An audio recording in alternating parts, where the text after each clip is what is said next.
I've seen enough. It's time for Texas basketball to make a change. We'll discuss on today's episode of Locked On Longhorns. Intro.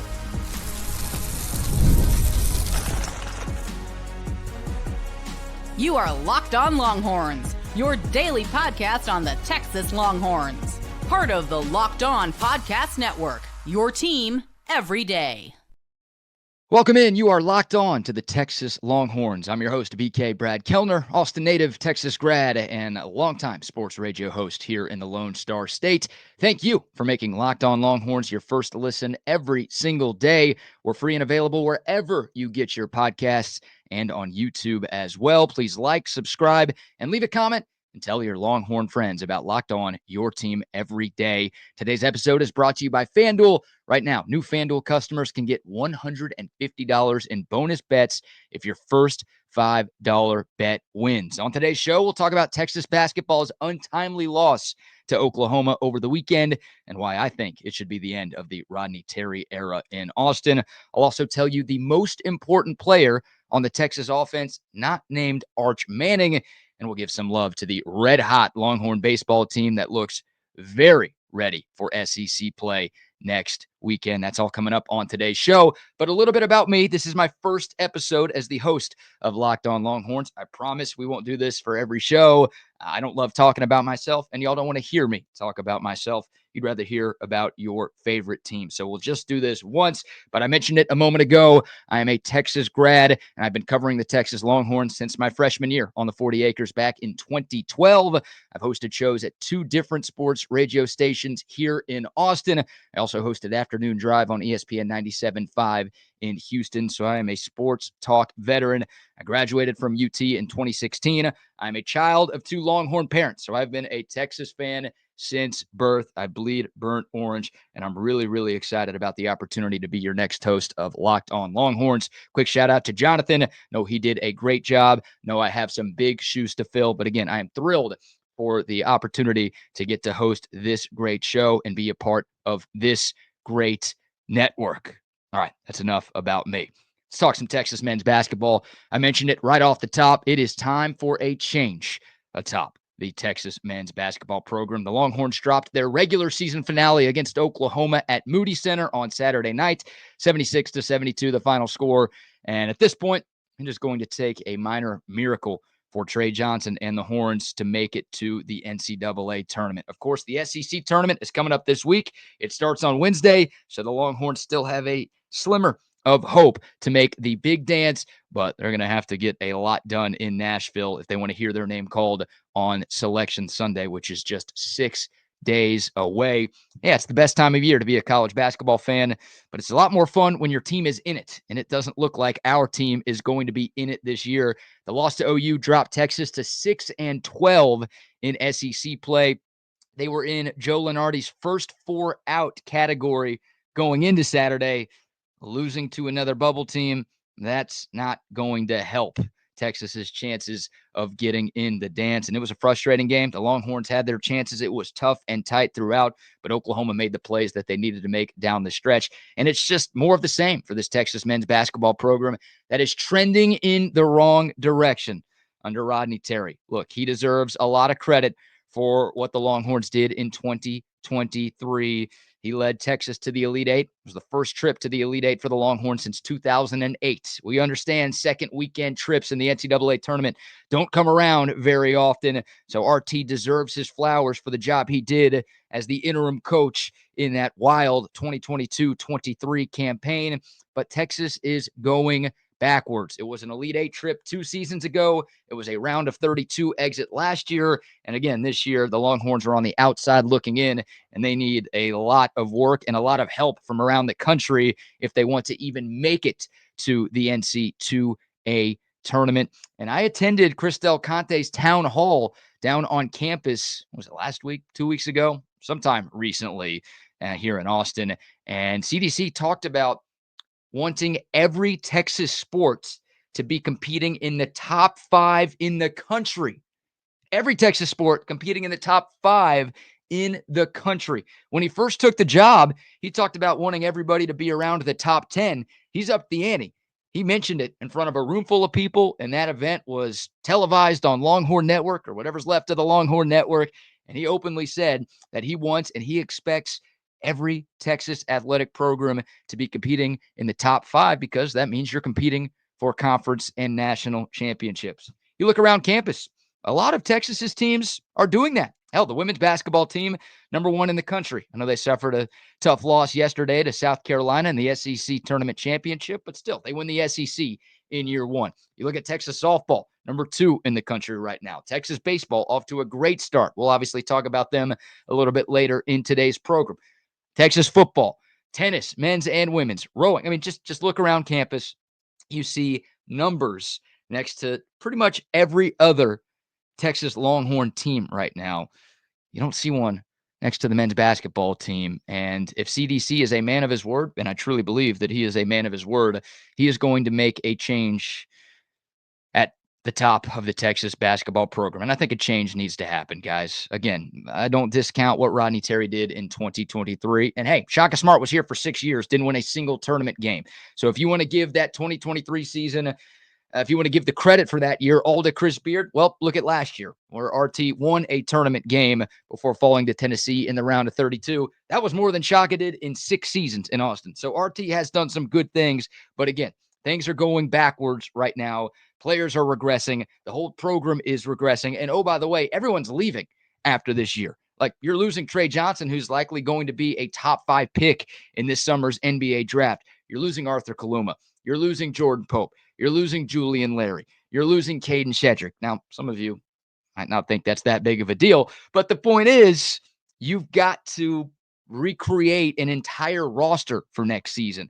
And that's what Rodney Terry just did this past offseason, and he failed, again, because this team is not going to make the NCAA tournament. So we just saw Rodney Terry basically have to build a roster from scratch, and he did that having Trey Johnson, who was one of the top 5 to 10 recruits in America last season, depending on whatever website you looked at.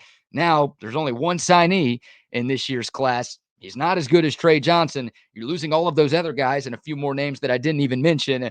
So you're having to start over without a supreme talent like Trey Johnson.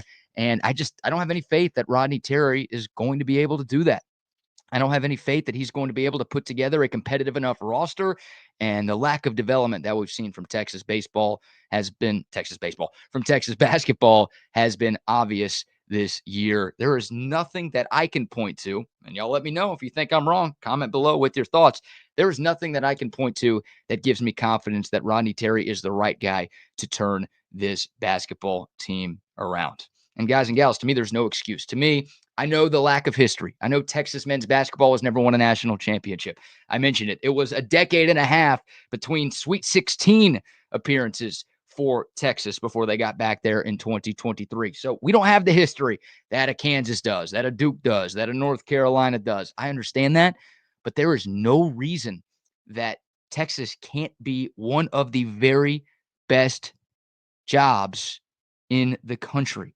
Moody Center is the most expensive arena in college basketball, and it's beautiful. If you've been, you know exactly what I'm talking about. The Texas practice facilities are beautiful. Of course, everything that the University of Texas has to offer from an academic standpoint, from a living standpoint, from the fact that, yeah, these kids get to go live in Austin. It is a great place to be. We know about the money. We know about the resources that Texas has at its disposal. With the right coach in place, Texas can be a consistent winner in men's college basketball. I know a lot of people might think I'm crazy for saying that because the history is what it is, but Texas is in a better spot right now than it ever has been. And oh, by the way, there's more talents in the state of Texas in terms of basketball than ever before.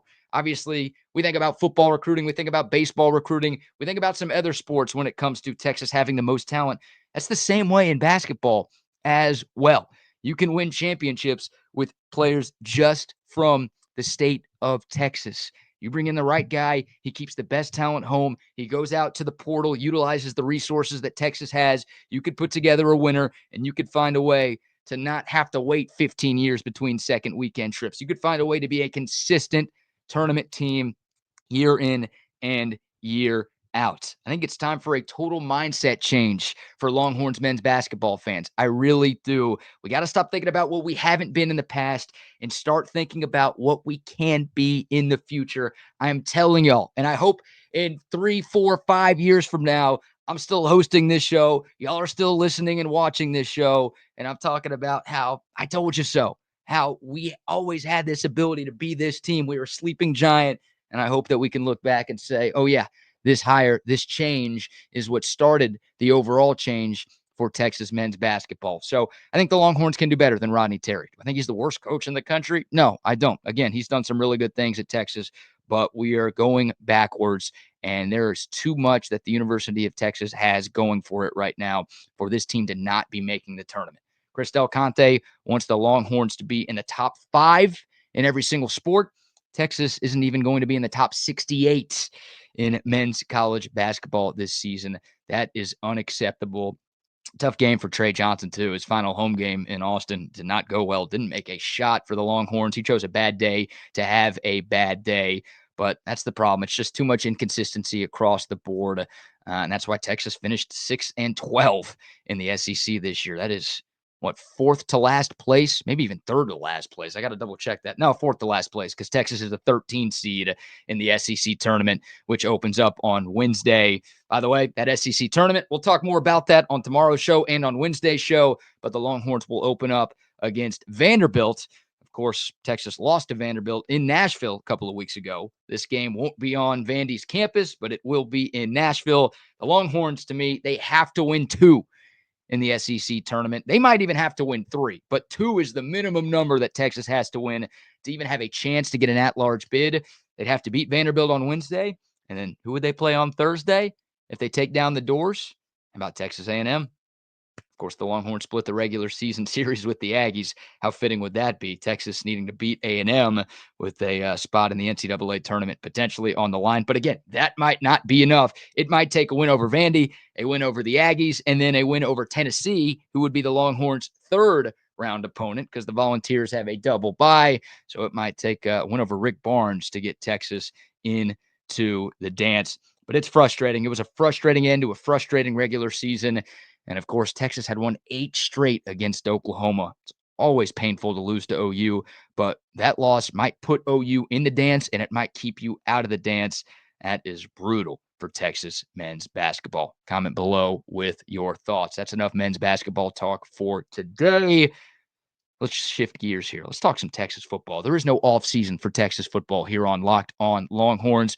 We all know that Arch Manning is the most important player for the Texas offense in 2025. But who is number 2? My answer may shock you.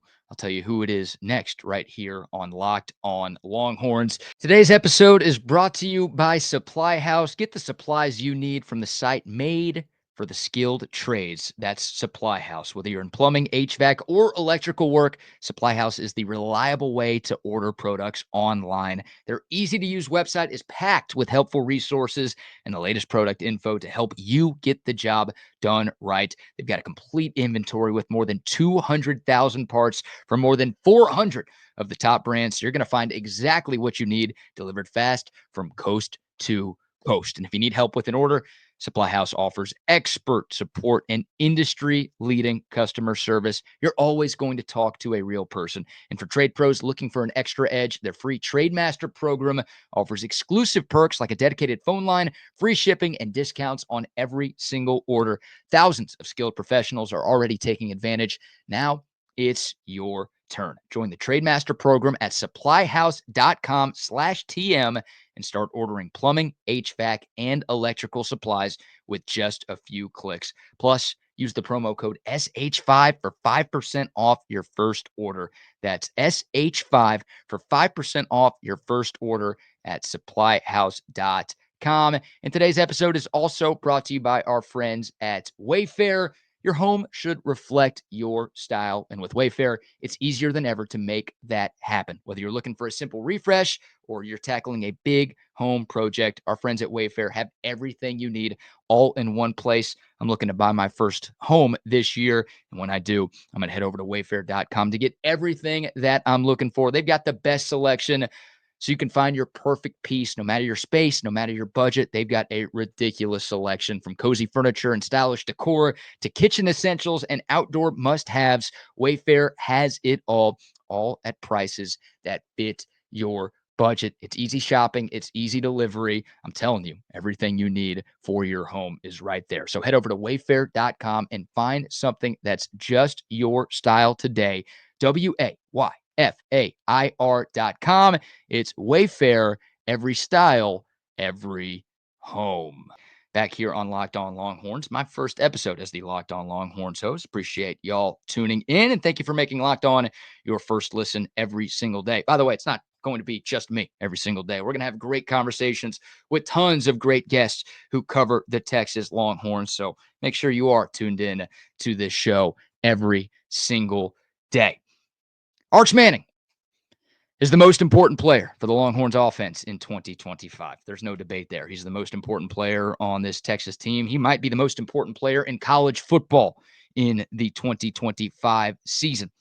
Well, who's the second most important player for Texas football this year on the offensive side? For me, it's not Trey Wisner, even though he's coming off a 1,000-yard season. It's not C.J. Baxter, even though he's coming off of an ACL injury. Of course, C.J. was expected to be this team's number one tailback in 2024 before getting hurt in fall camp. Those guys are important, but they're not my answer. It's not DeAndre Moore. It's not Ryan Wingo. It's none of those guys. It's not a skill position guy. Instead, it's an offensive lineman, and it's a first-year starter on the offensive line. That's Trevor Goosby, who has the arduous task of replacing Kelvin Banks, who is about to be a top 15, maybe even a top 10 pick in April's NFL draft. The Lombardi Award winner, what else did he win? The Outland Trophy winner, the unanimous All-American. I mean, y'all know all about Kelvin Banks, one of the best players, regardless of position in college football these last 3 seasons. He's off to the NFL, and in comes Trevor Goosby. Now, the good news is we saw Trevor Goosby down the stretch last season, and he looked really good. Kelvin Banks got hurt early on in the A&M game. Trevor Goosby comes in, and that could have been bad for Texas. Could have been really bad for Texas because the Aggies have a good defense. That obviously was a hostile environment on the road in College Station, and you're throwing in a redshirt freshman who's never started a game in his college career, never been in a situation like that in his college career. You're putting him in the Lions' den with a spot in the SEC championship on the line. I could have completely derailed Texas's game plan and completely ruined the night for Longhorn fans everywhere. But Trevor Goosby didn't miss a beat. The offense didn't miss a beat. He was fantastic. Texas ran for 1,000,000 yards. Obviously, the Longhorns sent the Aggies home crying. God, that was sweet. That's always fun doing that. We've done that a lot in football over the years, haven't we? It was good to pick up right where we left off. Random sidebar. But we saw Trevor Goosby in that game. We saw him play a lot against Clemson. We saw him play a lot against Arizona State in the college football playoff. We saw him play in the SEC championship game against Georgia as well. And even though Texas didn't win that SEC title game against Georgia, it wasn't Trevor Goosby's fault that they couldn't get the job done. So, yes, Trevor Goosby is a first-time starter, or I should say first-year starter, but he is not a first-time starter because we got to see him play in some big games against some of the Longhorns' best opponents in 2024. But he's incredibly important for a number of reasons. I think everybody knows how important a left tackle is in football. They made a whole movie about it, right? Protecting Arch Manning's blind side, making sure the most valuable person, literally, on this Texas football team is safe. Yeah, Trevor Goosby needs to do that. Also, Texas needs to be better running the football. The Longhorns did a lot of good things on the ground this year, but despite that, they ranked 69th in the country in rushing offense this past season. And of course, short yardage situations, more specifically red zone and goal line situations, were not good enough. And yeah, you could put some of that on Steve Sarkisian's play calling. I know a lot of Longhorn fans do, especially when you look at what happened at the end of the college football playoff semifinal against Ohio State. Some of it goes on Sark. Some of it goes on the running backs. But some of that goes on the offensive line to not being good enough to pick up crucial yardage in crucial situations. So I get it. Texas is losing 4 offensive linemen from last year's team. I'm not saying it's going to be easy, but man, I would like to see Texas get a little bit more physical at the point of attack when it comes to blocking for the run. Hopefully getting C.J. Baxter and Christian Clark will help the run game overall. Obviously having Arch Manning as a dual threat quarterback should make things a little bit easier for the rushing offense as a whole. But case in point, the Texas rushing game needs to get better, and it needs to be more consistent, especially against good teams. Couldn't run it against Georgia, couldn't run it against Ohio State. So that's kind of a whole offensive line thing, right? That's not just Trevor Goosby, but Trevor Goosby being a left tackle, replacing a guy like Kelvin Banks, to me, makes him incredibly important for this Texas team. And I'd argue the most important offensive lineman and the second most important player overall on this Texas offense. And another reason why I feel that way, we don't have an official depth chart yet for Texas football. We're still going through winter workouts. We haven't even started spring ball yet. We're months away from the season opener in Columbus. But I've been seeing some depth chart projections going into the spring. And, well, the number 2 left tackle on this team might be true freshman Nick Brooks, the early enrollee, who has a lot of potential, very highly touted recruit. He might be a great player down the road here in Austin. But we're talking about being an injury away from a true freshman being your starter at left tackle, one of the most important positions on the field. So not only does Trevor Goosby need to be good, and I know I expect him to be good. I think most Longhorn fans expect him to be good after what we saw from him late last season. But the Longhorns, knock on wood, also need Trevor Goosby to be healthy because, again, you lose 4 starters on the offensive line. Your depth is going to be tested, especially early on. You've got a lot of unproven commodities up front in that room of big uglies. Trevor Goosby, feel pretty good about him, but beyond him, you're not sure what you have at left tackle. Obviously, you got to replace Cam Williams at right tackle as well. So you can't sort of pick and choose from that side of the offensive line. It's slim pickings right now for Texas. So Trevor Goosby's got to be really good, and hopefully he can stay healthy. The Longhorns had some pretty good injury luck on the O-line until that A&M game. When we got to the postseason, you saw Banks go down, you saw Cam Williams go down, and it took a little mixing and matching for Texas to put out 5 offensive linemen that you could feel good about. But for the first 11 games, it was pretty much the same guys every week for Texas. You're going to want to see that again in 2025. That's Captain Obvious stuff. You don't want anybody getting injured. But again, to me, the second most important player on this Texas offense is Trevor Goosby. I'm excited to see what he can do in his first full year as a starter. Will he be Kelvin Banks? Probably not. I don't know if anybody can be Kelvin Banks. What that guy did in 3 years in college football was impressive. Going back to his second career collegiate game when he basically shut down Will Anderson and Dallas Turner and Alabama in that close loss to the Crimson Tide in Austin when Quinn Ewers got hurt early on. He was great from that moment on. And again, he's going to be rewarded with a nice payday at the top of the NFL draft in April. Will Trevor Goosby end up being a top 10 to 15 pick when his career is all said and done? I don't know. But this is potentially a contract year for Trevor Goosby because he's going into his 3rd year as a Texas Longhorn, which means he'll be draft eligible following this season. I don't know if he's going to go, but if he does have a great year, then obviously that's going to help Texas, but that might help Trevor Goosby take his talents to the next level as well. What say you? Are you with me? Trevor Goosby, the second most important player for the Texas offense in 2025. If not, comment below with your thoughts. But I'm really excited to see what the redshirt sophomore is going to bring to the left side of the Longhorns offensive line here in 2025. All right, one segment to go on today's edition of Locked On Longhorns. Let's talk a little Texas baseball, shall we? The Jim Schlossnagle era is off to a red-hot start, while the Michael Early era in College Station, not so much. We'll talk some Longhorn baseball, and we'll give a little love to the Texas women's basketball team next on Locked On Longhorns. But first, let's talk about our friends at FanDuel. That's the button we're looking for here. March Madness is upon us. It is the best time of year to be a college basketball fan. One of the best times of the year to be a sports fan in general. And our friends at FanDuel are giving you the chance to get in on all the action like never before. Right now, new customers can get $200 in bonus bets when your first $5 bet wins. That's 200 extra bucks to use on everything from buzzer beaters to Cinderella stories, even who's cutting down the nets. You can bet on the first 4, you can bet on the final 4. You can pick a national champion right now. It's all there over at FanDuel.com. If you like the chalk and you want to bet on all the number one seeds, you can do it. Hey, you can bet on conference tournament action as well. That's going on right now. We saw a few teams punch their tickets over the weekend. Obviously, the SEC tournament starts this week, and most of the major conference tournaments go on this week before Selection Sunday. If you want to get in on all of the action, head over to FanDuel.com and cash in $200 in bonus bets when your first $5 bet wins. Again, head over there. It's FanDuel.com and get in on the college hoops action all tournament long. All right, back here on Locked On Longhorns, the final segment of my first ever Locked On Longhorns show. Appreciate everybody tuning in. Don't forget to like, don't forget to subscribe, and don't forget to leave a comment with your thoughts. Let's talk a little Texas baseball. What a weekend it was. What a year it's been for the Longhorn baseball team. About 13 straight victories for Texas baseball. They had that very frustrating season opening loss to Louisville in Arlington a couple of weeks ago. That thing feels like a couple of months ago with how well this Texas team has played since then. It's 13 straight victories. The Longhorns sweeping Santa Clara in their final non-conference series of the season.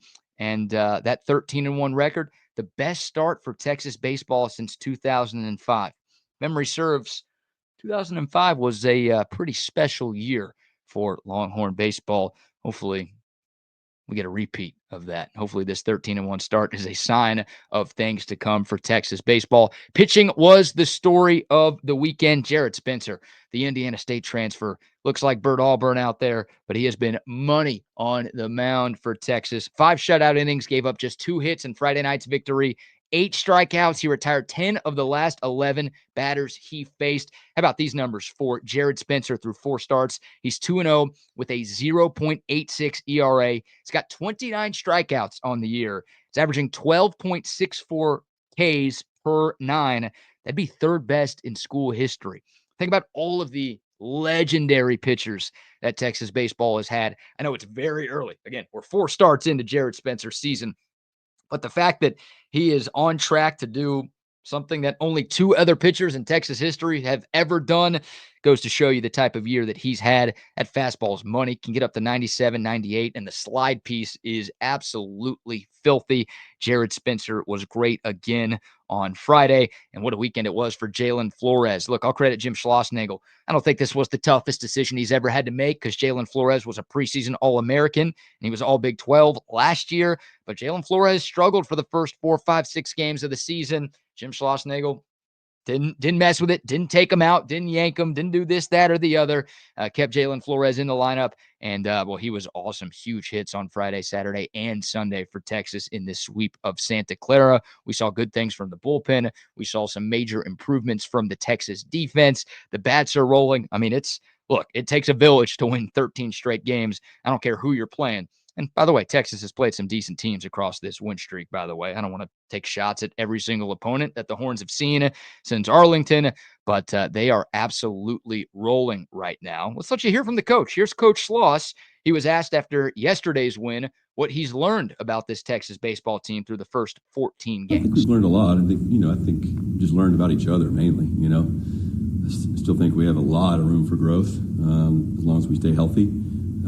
It's tough to grow and win no matter who you're playing, and certainly in the SEC, that's going to be a big challenge. That'll be a great experience for our players and the program in general. We have a game Tuesday night, but I think we've had from the beginning of the year to now, we know more about each other. I know more about them. They know more about how we like to play. We still have so many things we can be better at. We're catching the ball better. I think Adrian had a really good day at third base. Borba's obviously made strides. We've learned some things about the pitching staff. We just have to keep going. There you go. There's Schloss talking about the series sweep. And again, what he's learned from his Texas baseball team through 14 games. What a weekend. What a start it's been for the Longhorns. And they look very ready for SEC play, which starts on Friday. Of course, one more midweek non-conference game for Texas. They will take on UT Arlington at the Dish tomorrow night, and then a trip to Stark Vegas to take on Mississippi State, and then the gauntlet begins. And oh baby, SEC baseball is as good as it gets, but I think the Longhorns are ready. They've proven it to me thus far. Obviously, Schloss's history with what he did at A&M, I think gives Texas fans a ton of confidence. They've got the right guy for the job leading this journey into the Southeastern Conference. And a quick shout out to the Texas women's basketball team. Tough loss yesterday in the SEC tournament final to South Carolina, but a heck of a run, beating Ole Miss on Friday, beating LSU on Saturday. Longhorns coming up just short, basically in a true road game against South Carolina in Greenville yesterday. But the Longhorns, a heck of a season, 31-3. Selection Sunday coming up on Sunday. I expect the Horns to be a 1 seed. They will get to open up tournament play here in Austin. So even though they lost and couldn't win the SEC tournament, they split the regular season championship with South Carolina, and a heck of a run in the conference tourney as well. And I think this team's about to make a heck of a run in the NCAA tournament as well. All right, that's going to do it for today's episode of Locked On Longhorns. Really appreciate y'all tuning in. Thank you so much for making Locked On Longhorns your first listen today. For your second listen, check out the Locked On College Basketball Show with Isaac Shade and Andy Patton. March is here. The most informed college basketball show is Locked On College Basketball. You want to be informed at the office, check out Locked On College Basketball for more. Find it on YouTube or find it wherever you listen to podcasts. We're going to have a great guest joining us on tomorrow's show. We'll talk more Texas basketball. We'll talk more Texas football, some Texas baseball. We're Locked On Longhorns, baby. We're talking Texas all of the time. Appreciate y'all tuning in to today's show. Till tomorrow, horns up. Mike's off. We'll see y'all next time on Locked On Longhorns. I'm BK Brad Kellner. Thanks so much for tuning in. Y'all have a good one and hook 'em.